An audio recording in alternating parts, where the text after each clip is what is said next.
Another Fox News alert, down to the wire. High drama in Washington with the vote to repeal and replace Obamacare now up in the air as President Trump and House Speaker Paul Ryan push for last-minute votes. This is Outnumbered. I'm Sandra Smith. Here today, Harris Faulkner. Meghan McCain is here, former State Department spokeswoman and Fox News contributor Marie Harf, and today's hashtag One Lucky Guy, Iraq and Afghanistan veteran and FNC contributor Pete Hegseth. And you are outnumbered, sir. Good to have you. It is great to be here. I'm going to adjust my microphone because I heard a little. Okay, here we go. I heard a little something. Always good to have you, and you brought the sock game. As I did. This is my Solidarity British socks. Oh, those very are nice. beautiful. They're usually my Brexit socks, but today they're my, we stand with the Brits. I like things that are multifaceted, can move and groove. All right, very good. Well, it is a busy news day, so let's get started. House Republicans had hoped today to take a big step forward in making Obamacare history 7 years to the day after President Obama signed his signature legislative achievement into law. But that schedule may be in doubt as Republicans don't appear to have enough yes votes. Congressman Dave Bratt is part of the conservative House Freedom Caucus that Republican leaders are trying to win over. He says he's a no, but explains why that could change.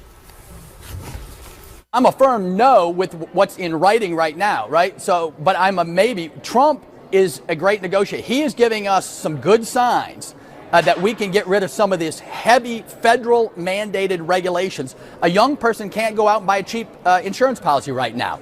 You have to go out and buy this littered up policy that includes everything, and it's bankrupting the average American family.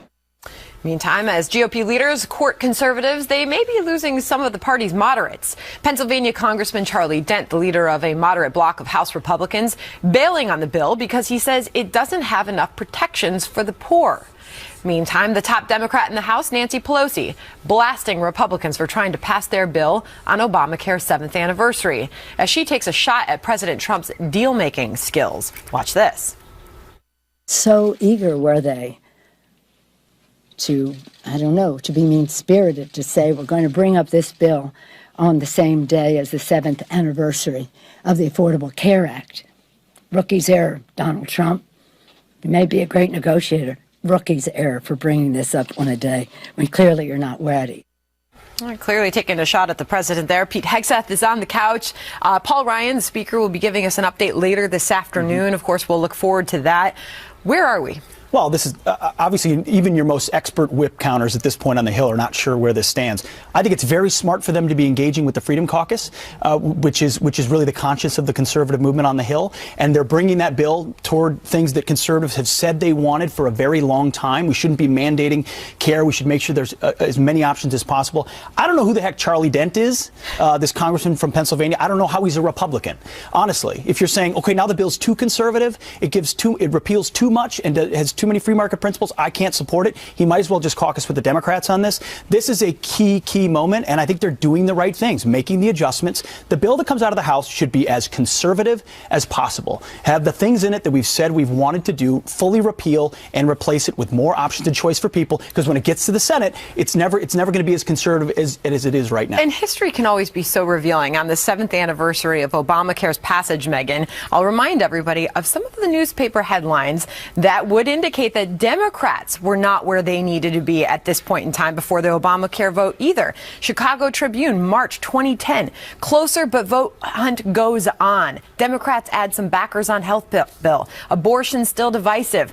Obama makes final push. Democrats try to nail down support. Today's vote on health care is a cliffhanger. So, Meghan, Democrats were struggling at this point as well. Also, President Obama rammed it through. This wasn't something that had sort of, collective support behind it. So they can, reinvent history all they want. But the facts are the facts. I think she's going out. She's spinning very poorly, by the way, talking about rookie's error. I'm sorry. He's no longer a rookie. He's the president of the United States. Nancy Pelosi, excuse me, won an absolutely historic election. Not the messaging they need going forward. Listen, no matter what happens with this bill, somebody's going to be angry, as you said. Either the Freedom Caucus is angry or moderates are angry. I'm still waiting to see if Donald Trump is the great deal maker. We hope he is, getting enough people on board to make it pass through. But one way or another, somebody's purity is at stake. And I wish Republicans would, on both sides, by the way. I don't like it when Republicans say that other moderates are Democrats. I think that's a little unnecessary. Can I finish what I'm saying, and then I will let you as well? I think Republicans need to see the bigger picture here. Midterms will come fast and furious. And if we don't get this passed through, we ran for the last 7 years on repealing and replacing. And if we don't get something through that at least for the broad strokes can appease both sides, then it does, nothing else really matters going forward. All right, Maria, former President Obama has issued a statement on this 7th anniversary of the Affordable Care Act saying this: if Republicans are serious about lowering costs while expanding coverage to those who need it, and if they're prepared to work with Democrats and objective evaluators in finding solutions that accomplish those goals, that's something we all should welcome. But we should start from the baseline that any changes will make our healthcare system better, not worse, for hardworking Americans. Marie? That's right. And look, if Republicans pass this bill that independent experts have said will raise costs on average Americans, including the elderly, will have fewer people covered, will make it harder for people to get care that they need, less coverage with more costs, 2018 is going to be a problem anyways. So they're sort of, in a tough place if they pass it, and this bill does all these disastrous things that people have said it will, and they're in a tough place if they can't. I actually am not sure it's going to pass tonight. And, talking about ramming it through, we didn't vote on Obamacare till much later. We took months and months of negotiating. They're trying to pass it very, very quickly. When you hear a lot of Republicans, and I'm sorry, if Charlie Dent is a Democrat because he wants more poor people to be covered, I will take. Well, no, but that's what you were just responding to. Well, but I will take that any day. I think you need any day. Megan, you said see the bigger picture. That's what I want a Charlie Dent to see, is to see the bigger picture, to realize nothing's Well, you're going to have to say that same on thing both to several sides, by the governors way. too, because they wrote a letter over the weekend led by John Kasich. Yep. Exactly. I'm going to get that out. Yes. Ohio, Michigan, several other states were on that as well, saying that there are not enough people over the age of 50 and 60 covered by this bill. There are not enough poor people covered by the bill, so on and so forth. Although I think that we are kind of comparing apples and oranges, because what you're talking about with Barack Obama and where they were down the road was not where Republicans are being judged to be right now. Right. They're just coming out of the House. You were much farther down the road at that point, so that they may end up being rather commensurate timetable-wise. But what they're doing is different. I mean, there were some real hitches in their get-along, as Sandra pointed out. Real quickly, there's been an open letter to Speaker Ryan that was put out just a few hours ago. Senator Jeanine Shaheen, Democrat of New Hampshire, and I'll just read this one letter, right? 42 of her senator compadres are saying this: before you move forward with the floor consideration of this bill, we urge you to choose another path. It's going to be pretty tough to get those 8 Democrats if they're doing stuff like this. So you talk about who it's on the line for. It's on the line for both parties, not just Republicans. They've all had the same 7 years to try to fix this. And we knew it was broken because by executive order caveat, the president kept changing it over and over again. All right, I want to remind everybody, Pete, that we are watching that in the lower half of your screen there. The Conservative Freedom Caucus members are meeting with President Trump right now. If any of them step out to the microphone, we'll certainly hear what they have to say. But meantime, the discussion moves to what long-term effect will the outcome of this effort have on President Trump's presidency? Charles Krauthammer had this to say. It's a little early in the presidency to say a make or break, but it would certainly really damage the Trump presidency. And that's why I think that in the end, these things happen in every presidency. But when you have the fate of a presidency and the fate of a speakership hanging on the vote, it's hard to see that in the end that his own party is going to repudiate them. Pete? I think that's right, which is why seeing the bigger picture is important. If there's a time to be not just a team player for team player's sake, but to understand the implications of not getting this done, it means you don't get to fundamental tax reform, you don't get to all the other agenda items which are so critical to reviving our economy. I think whatever this bill becomes will be judged by what it actually does. Obamacare has been such a disaster for so many in what it's done to the healthcare market and the distortions it's created. This will ultimately be judged by 4 years from now where premiums are. 4 years from now what the healthcare market looks like. If people have real choices, which they currently don't in so many other places. So we can blame and point all we want. Getting something passed, what they should be focused on is what's actually going to make healthcare work in this country. So I would posture this: 4 years is too much time. I mean, they need more immediate effects than that.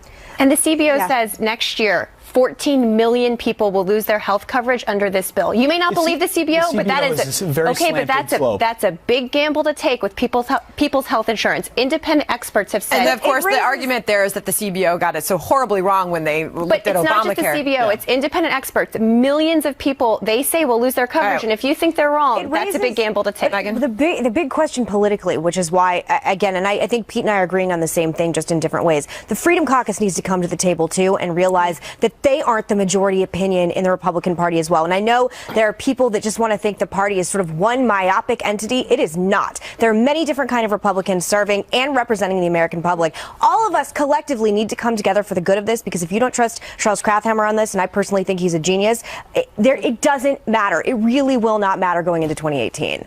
To your point, isn't this a big test of his deal-making skills? As I just said, he is meeting with those conservative Freedom Caucus members out the right gates. now. He wasn't served well by Speaker Ryan in his characterization of how much support the bill would have out the gates. Now that is true. It's very true. That's and now he's having to wrangle in these Freedom Caucus members. But I think good things are happening to the bill as a result. He's going to start with a stronger bill out of the House that conservatives like, which is going to force the hand in the Senate. Then, it goes to conference committee. They got to vote on it again. Nobody's going to vote on something they love. So speaking of Speaker Ryan, we have a live look outside of the Speaker's office. We just switched the picture from outside of the White House to this because he is not there yet, but he is expected to give us an update on where Republicans are at with this shortly. He was expected to speak midday in this hour, actually, but the last hour. They've pushed that back. He's the one that should be the most nervous. He's 100% accurate. There's a lot of pressure on him because there are conservatives in the party who've said that they don't want Obamacare Light or Ryan Care. Yeah. And so he's put forth the most detailed plan. So that's a tough spot to be in. And a lot of the things they said they were going to do, like competition across state lines, are in phase 3. And people are saying, if we can't get phase 1 done, when are we ever going to get to phase 3? So some of those things are probably being fast-tracked up to phase 1 now. All right. Well, things are happening fast. We are all over this for you. Stay tuned for more. And major developments as well on U.S. surveillance, as the chairman of the House Intelligence Committee is now saying Trump team communications may have been picked up incidentally during routine surveillance of other targets, whether President Trump was right all along. Plus, much more on that deadly attack in London, whether the violence there is proof we need extreme vetting and a travel ban here at home. And, of course, after the show, you can join our live chat by clicking the Overtime tab at foxnews.com/outnumbered or go to facebook.com/outnumberedfnc. And, of course, you can tweet us and you can ask Pete Hegseth anything. I mean, you should hear the stuff he says in OT, baby. See you there. All right, Fox News alert for you. You are looking at two pictures on your screen there. On the left-hand side, the White House. Freedom Caucus members are meeting with conservative Freedom Caucus members are meeting with the president right now on the state of health care in this country and whether or not Donald Trump is able to do some deal making with them. They may step up to microphones there. We will take those comments from them if they do. On the right-hand side, Capitol Hill, outside of Speaker Paul Ryan's office. He is expected to provide an update on where they are at with this. It was expected earlier. They pushed it back. He could step out at any moment. We will take that when it happens live. Lots happening in Washington today. Megan? Fox News alert on a stunning development in Washington. House Intelligence Committee Chairman Devin Nunes announcing Trump team communications may have been incidentally scooped up during routine surveillance of other targets and possibly improperly distributed. What I've read seems to me to be some level of surveillance activity, perhaps legal, but I don't know that it's right, and I don't know that the American people would be comfortable with what I've read. There's two issues here, okay? There's additional unmasking of names, which I think is totally inappropriate, and then you have the issue of the names that were put into these intelligence reports. Chairman Nunes made that announcement after briefing the White House on his findings. A reporter asked Mr. Trump about it. Do you feel vindicated by Chairman Nunes coming over there? I somewhat do. I must tell you, I somewhat do. I very much appreciated the fact that they found what they found, but I somewhat do. But the top Democrat on the Intel Committee slamming Chairman Nunes for failing to share his findings with the committee before going to the White House and the press. And now he's repeating his calls for an independent commission. The chairman will need to decide whether he is the chairman of an independent investigation into conduct which includes allegations of potential coordination between the Trump campaign and the Russians, or he is going to act as a surrogate of the White House because he cannot do both. And unfortunately, I think the actions of today throw great doubt into the ability of both the chairman and the committee to conduct the investigation the way it ought to be conducted. And there's more. Another Democrat on the House Intel Committee says Nunes apologized today for going public before looping in members. Nunes later said he thinks he can still run the investigation and tries to be fair to everyone. Okay, obviously going to you first, Pete. Can you explain to me what incidentally collected communications means? It's consistent with what a lot of people thought may have happened, whether it was surveillance between, whether they were trying to find out whether there's connection between Trump and Russia or elsewhere. If you're monitoring foreign agents through a FISA court, you can be you're listening to both sides potentially, but you're only supposed to be keeping info from the foreign agent. It could have been incidentally collected that someone else was on that line, then it was declassified, then it was pushed around. It's very consistent with what Trump and others in his campaign, transition, and presidency have alleged probably happened, whether it was technically wiretapping or not. There was some level of surveillance. Trump folks were included on one side of that, and then there was an irresponsible dispersion of those names and that information, which has led to prolific leaks and this sort of ongoing drip, drip, drip that somehow they're in collusion with the Russians, which has never been proven. So this does, I think, validate a lot of what President Trump has alleged, and I'd like to dig deeper and find out exactly what he knows. How do we dig deeper? Well, I think the committee can dig deeper. I know folks like Maria Harf are going to say they can't do it, they're not independent enough. Listen, I think he had information he brought to him probably recently that blows the doors open on the fact that there really was some level of surveillance, and let's keep digging, and the committee can do that. So then what you're talking about is whether or not Nunes and the others have enough independence based on the fact that Nunes repeated that intelligence information to the president. Well, he communicated it generally, and then publicly was pretty responsible about how he did it. Okay, so what he said to the Intel Committee, just so that we're clear today about that apology, is it's a judgment call on my part. And he goes on to say, at the end of the day, sometimes you make the right decision, sometimes you don't. I guess it's a loose apology. It's an acknowledgement that perhaps he didn't do the right thing. Let's get an apology from all the leakers, from all the people that are leaking classified information. That would require that they come forward. Let's keep our outrage where it deserves to be. Megan, I wanted to bring in Senator John McCain on why he says that he is, you know him, why he's calling for a select committee or a special committee. Listen. The reason why I'm calling for this select committee or a special committee is I think that this back and forth and what the American people have found out so far, that no longer does the Congress have credibility to handle this alone. And I don't say that lightly. But he said it. Marie? I could not agree more. I think what Chairman Nunes did yesterday was totally undercut his independence as an oversight chairman. If you can imagine the totally undercut. Yes, he's got a lot of credibility. Yes, I do. And listen, can you imagine if Hillary Clinton had won and Adam Schiff had gotten information about the FBI investigation into her emails? And went to the White House and briefed Hillary and briefed the press before talking to his fellow committee members, the outrage we would have on the Republican side. Well, that meeting would have happened on a tarmac. We have to. That's a great joke. But let's go to where we are right now, where there is a Republican chairman supposed to be in an oversight role, which he is, and has responsibly who got information and not going to his fellow committee members, went to the press and talked about, by the way, probably classified information. If he talked about unmasking, like I was in the intelligence community too, he probably touched on something he shouldn't have, and then went to the White House, who is the subject of an ongoing investigation. Even if you think there's no wrongdoing there, it looks terrible, and he shouldn't have done it, and we need a special prosecutor or a select committee. It's a judgment call. So there's actually and that's what he called it. Yeah, right. I mean, listen, you go to the press. He made the wrong. What's interesting about this? Remember the timeline of the tweets. The tweets came before, obviously, Representative Nunes went to the White House. So the president is saying he feels somewhat vindicated. He already knew something.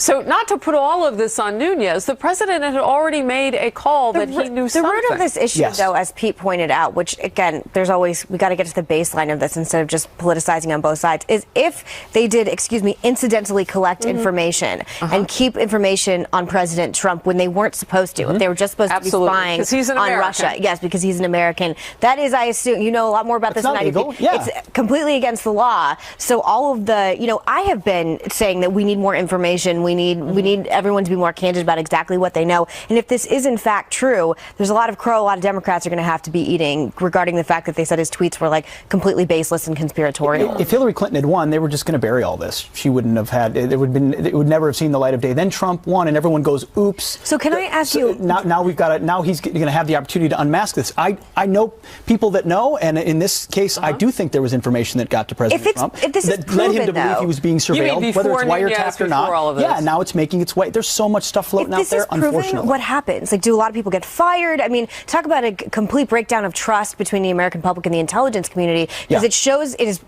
verifiable proof they're this politicized. But if it ends up being true, what happens? Well, I think people get fired. You're right. People get indicted potentially. I mean, when you leak classified information or you go to the press with it, that is a punishable offense. But you and I were talking about it before the show. We're even confused at this point about where this all is, who knows what's legal, what isn't. It's hard to keep track of. It's really hard to keep track of. I like the way you boiled it all the way down to, can we just get to the leakers? Because that's what we're talking about here. Well, we're also talking about leakers of an investigation about Russian involvement in our election system, which I think Republicans and Democrats can both agree we need answers to. We need to find out exactly what happened, not as a partisan witch hunt, but because we care about our democracy. Leaks matter, but the bigger picture of the investigation into Russia also matters, and we cannot forget about that. That's true. It's just the obfuscation of an investigation into influence of the election versus collusion between Russia. Yeah. The Democrats use that collusion thing to discredit him, and you got to separate that out too. Well, this story's definitely not going away. Thanks for breaking it down, though, Pete. Okay, and the man in the thick of it all right now, House Intel Committee Chairman Devin Nunes,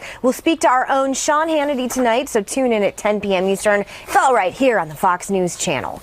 Meantime, as Republicans push to get through vote to pass their health care plan, how Democrats aim to turn the tables in the voting booth, just like the GOP made them pay for Obamacare. But can Dems flip the script? Why this fight may be different? We debate next.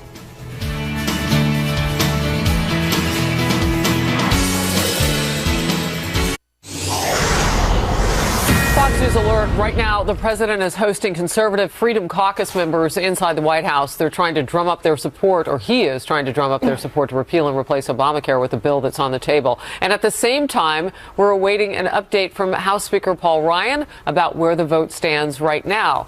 So the left hand of your screen, obviously, is the White House, and this is Statutory Hall, which is right up the way from Speaker Ryan's office. Meanwhile, as Republicans are trying to get their health care plan across the finish line, Democrats have their eye on those midterm elections that are coming up, and they're looking to turn the tables on the GOP so they can flip the switch in 2018, I would imagine.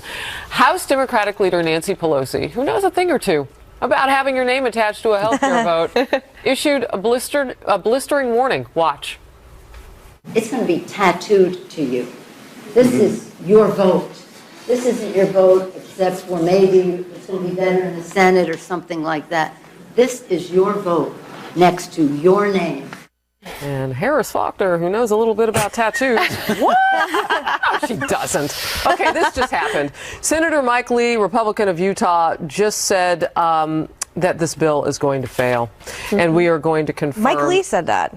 Yes, he did. Freedom Caucus. Off subject, but he says we are going to confirm Judge Gorsuch. So he spoke on both issues. But more importantly for this discussion, how would he? What's happening, Pete? Well, on the Senate side, it's a further climb with this on the Obamacare bill, no doubt. So listen, they're going to put out opening shots on a negotiation too. If this does pass the House, it goes to the Senate. Where does that conversation go? Clearly, Mike Lee, as a sort of fellow traveler of the Freedom Caucus, is going to be that voice in the Senate. So it wouldn't surprise me that he would say that. He would want to get a conservative Senate bill as well, but they've got to get something passed. Is this just the sausage being made, or do you think there's something to this? Because the Freedom Caucus isn't like it's huge, as Megan has pointed out. Yeah, but it does represent in some ways the conscience of the Republican Party as it pertains to sticking to the promises they made. They talked about for 7 years repealing Obamacare. But they're very libertarian as well. But we have to be intellectually honest. A lot of them are libertarians and consider them. And libertarianism is not the exact same thing as being but a on Republican healthcare, as well. I mean, they're so they wouldn't like a mandate. I would call them the most extreme fiscal conservatives. That's probably the people. Or I would call them fiscal conservatives, and a lot of Republicans forgot about what that meant. That's fair, but Nancy Pelosi wanting to tattoo people. What was that? Well, as someone who has multiple tattoos myself, I think I'm the only one on the couch that does. That's the only reason ridiculous. I know. I remember when Harris first noticed but my dumb tattoo. Okay, anyway, but I actually think this messaging we were saying during the clip, how totally off her messaging is and how completely ineffective it is. They were in power for a very long time. They jammed this through. Obamacare is a disaster, which is why the repeal and replace, which was a cornerstone of President Trump running, ended up getting, I think, in part that and immigration got him elected. So if Democrats don't pull their you-know-what together, then maybe it won't matter what we end up doing. Their messaging is being done through Nancy Pelosi. And I watched that, and I don't know. I saw your reaction, Marie. I mean, her messaging and delivery of her thoughts on this is harsh. Look, I think that as a Democrat, what we're hearing from voters, especially I'm from Ohio, my husband's from New Hampshire, and key states that matter in 2018, voters are concerned about deep cuts to Medicaid in this bill. They're concerned about, costs for average Americans and elderly Americans going up while young people are going to pay less. They're worried about essential health benefits being taken away, which includes things like opium treatment for people in states like New Hampshire. Go ahead. I want you to respond to this just based on the list that you just enumerated. So are Republicans concerned about those things. So this is not a binary choice politically, correct? Absolutely. That's why they're haggling. That's why they're trying to come together. Why aren't your people at the table? Well, I would say Democratic and Republican and independent voters are concerned about these things. They are concerned about their costs going up when there's huge tax breaks at the top, which is in this bill. So my point politically, speaking to what Nancy Pelosi said, the message going into 2018, if this bill passes and it does these things that a lot of independent experts believe it will, drive costs up, drive coverage down, get rid of, one second, Pete, I see you wanting to jump in here. No, I won't. Get rid of a lot of access for women's health care, particularly in rural areas like where I'm from, then Republicans are going to have a tough time. They've had 7 years to fix Obamacare, and if they do this and all these things happen, Are you agreeing with the point that the piece in Politico said that Democrats stand to gain whether this passes or not? Absolutely, because if it passes in the form it's in and it does all these terrible things to voters, particularly, poor, elderly, rural voters, then I think we stand to gain. That's a red herring. You know nothing passes the way it is. Okay, it's only in the House it hasn't gotten to the Senate yet. And if it doesn't pass, but let's say if it doesn't pass, then the Trump administration's legislative agenda is knocked off I have been like a kindergartner trying to wait. I know. Go ahead. No, I was actually waiting to kind of agree with you because 2018 is going to be very difficult for Republicans regardless because Obamacare is so bad and so disastrous that when you tear something down that bad and try to rebuild, it doesn't look pretty right away. It's going to take months and years for that engine to work, for competition, the hidden hand of the market to work, for choice to drive costs down. You can cite all the independent numbers you want. There's no choice, and when there's a monopoly, costs rise. But a good way to go against Democrats going forward with this is not to start calling people that have legitimate questions Democrats. I don't like this bill in the form it's in, but I also think Republicans on both sides, Freedom Caucus and more moderates, need to come together for the collective good. And all this politicizing is only giving ammo to people like Marie. And again, I want to say it is a red herring for Democrats, Marie, for you to simply say that if it passes the way it will, it likely isn't going to be presented the way it is even coming out of the House. I mean, that's the whole point of them negotiating. If 1/3 of the 14 million people the CBO says are going to lose health care next year lose it. Yeah, but a lot of people are going to choose not to have it because now they have a choice not to have it. You take that gamble with your voters. No, I mean, that you don't know that they're losing it. Maybe they're choosing one not thing to I would have say, it. you mentioned that gamble the hidden politically. hand of the free market. You got to get that free market language then inside this bill. That's exactly right. Also, you can't repeal and replace tattoos, Nancy Pelosi. I tried. Really? Oh, well, note to self, right? Another showdown on Capitol Hill. Another one. The Senate's top Democrat today announced he will oppose the president's Supreme Court nominee Neil Gorsuch. But a new report that Democrats are playing let's make a deal, trying to avoid Republicans firing up the nuclear option. Is it going to work? We'll talk about it.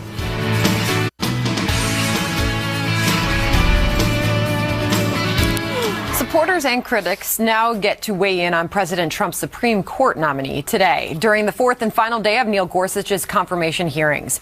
Gorsuch appearing relatively unscathed after 2 days of harsh questioning, despite Democrats saying Gorsuch was evasive.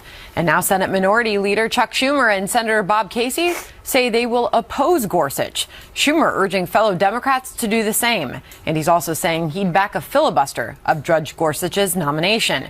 But despite the tough talk, there's also a report of Democrats that they may be exploring a deal with Republicans to avoid them using the nuclear option or allowing Gorsuch to be confirmed with a majority vote instead of needing the support of 8 Democrats to reach the 60 vote threshold. Politico reporting, quote, the deal Democrats would be most likely to pursue would be to allow confirmation of Gorsuch in exchange for a commitment from Republicans not to kill the filibuster for a subsequent vacancy during President Donald Trump's term. The next high court opening could alter the balance of the court, and some Democrats privately argue that fight will be far more consequential than the current one. So could that happen? That is exactly right. I think the knee-jerk partisan reaction from Senate Democrats on this is so unwise. This is a one-for-one replacement. You lost a conservative, you're getting a conservative. The next fight will likely be the balance of the court. If I'm a Senate Democrat, I'm keeping my powder dry on this one. Look stately for one time, which they can't manage to do under the Trump presidency. No, they can't. They're so rabid, they have to oppose everything. Show some patience once, then live to fight another day. That would be the smart position. I just don't know if they can do it. No, I mean, I totally agree with Pete. And if you saw Al Franken's interaction with Neil Gorsuch, I mean, can you just be a little bit respectful for the fact that he has a different political philosophy and outlook on the world than you do? As you said, he's taking over Scalia's seat. So obviously, if this isn't, were you under the impression Donald Trump was going to nominate Ruth Bader Ginsburg II? I don't understand. And if they blow this political capital in this way, they just look like sore losers. Neil Gorsuch is, as I have said this before, he's something out of central casting. I don't know if there's actually a more perfect candidate for the Supreme Court right now. I've been overly impressed with his performance. Clearly a man who studied and was ready to go through these hearings. And I think if Democrats make him out to be some kind of villain, it will only end up hurting them in the long run. You seem to be in agreement. I am. And I think Neil Gorsuch is probably the best we could have hoped for from President Trump. I mean, we could have had a Ted Cruz nominated for the Supreme Court. I mean, we could have had... That's the next one. Right. Which I think the Senate would have voted to confirm just to get him out of the Senate, probably. But that's the out. But I think Neil Gorsuch clearly respects the institution, which I really like. I disagree with him on some issues. I think he said a lot of the right things, and I agree with Pete and Megyn on this, that the next one's going to be a big fight, and Democrats need to really gear up for that. And he is out of central casting. I watched that whole hearing, and he also really stressed, and I did also like this, independence of the judiciary. So where do you think Chuck Schumer's coming from then? He's the leader of the party, and I do think that there is a lot of hard feelings still about Merrick Garland, and I don't think that's unfair. You know, you're president for a full term for 4 years or 8 like President Obama was. The fact that we didn't even get a vote or a committee hearing on Merrick Garland, I think still is pretty tough for Senate Democrats, and not unfairly, I would argue. Interesting. So Chuck Schumer today said, after considerable careful deliberation, I've concluded I cannot support Gorsuch nomination for Supreme Court. He will vote no matter what. He says, and there will need to be a cloture vote. So as you said in your intro, maybe pie in the sky, we could see a situation where they wouldn't filibuster. Not if he's walking. I mean, President Trump could have nominated Jesus for the Supreme Court opening, and Chuck Schumer would have opposed him. It's true. At this point, he's a knee-jerk, reflexive opponent of Donald Trump. And the same thing was true for Republicans in the Senate when President Obama was in the White House. But I'll say that on the Merrick Garland piece, that was the watershed moment. That was a 4-5 moment, right? So the Republicans fought that because they realized it would affect the balance of the court. And I think the Democrats will fight the next one, realizing it's the balance of the court. All right. Well, the deadly terror attack in London now raising big questions for Americans about whether President Trump's extreme vetting and travel ban order might be a good idea after all.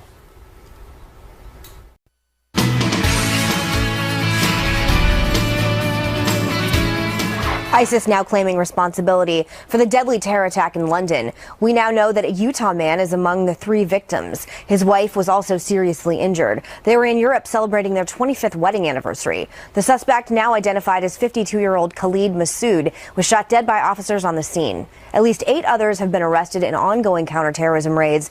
British Prime Minister Theresa May revealed that the attacker was British-born and had been investigated several years ago for violent extremism. All of this is raising big questions for Americans as the courts weigh President Trump's extreme vetting and travel ban executive order. Nigel Farage, the architect of the UK's Brexit, weighing in on Hannity last night. Watch. The problem with multiculturalism is that it leads to divided communities. It's quite different to multiracialism. That's fine. That can work very happily and extremely well. But we finished up with very divided communities. And I'm sorry to say, but we have now a 5th column living inside these European countries. And surely an American audience seeing this horrendous thing happening in Westminster today should start to say to itself that when Donald Trump tries to put in place vetting measures, he's doing it to protect your country. You know, Pete, you and I are pretty well aligned when it comes to all things national security related. What do you think of what Nigel Farage just said? I think he's right. I think that's what you see in the reaction amongst those countries. It takes some forms of populism, of Brexit and others, but there has been a silent invasion in a lot of these communities of people who are not showing allegiance to that country or assimilating. I mean, the most popular boy's name of a newborn child in London today, 3 times over, is Muhammad. They're having lots of kids, and it's changing the demographics of that country. That's fine if you know that there's an allegiance to what the UK has always represented, of course. And unfortunately, this guy's British-born, but motivated by an ideology that is at war with Western society and the UK. The fact that he's a known extremist and is there is the problem. Why was he not booted out right away? If you're at war and your enemy is amongst you, you need to get rid of them. And I think things like this, unfortunately, finally wake people up to the reality of how vicious this. But that's what's so disturbing is so often we find out that they were on the radar of the government. This happens here, this happened there. The Orlando shooter. He had been investigated years ago. But I don't know how you boot people out.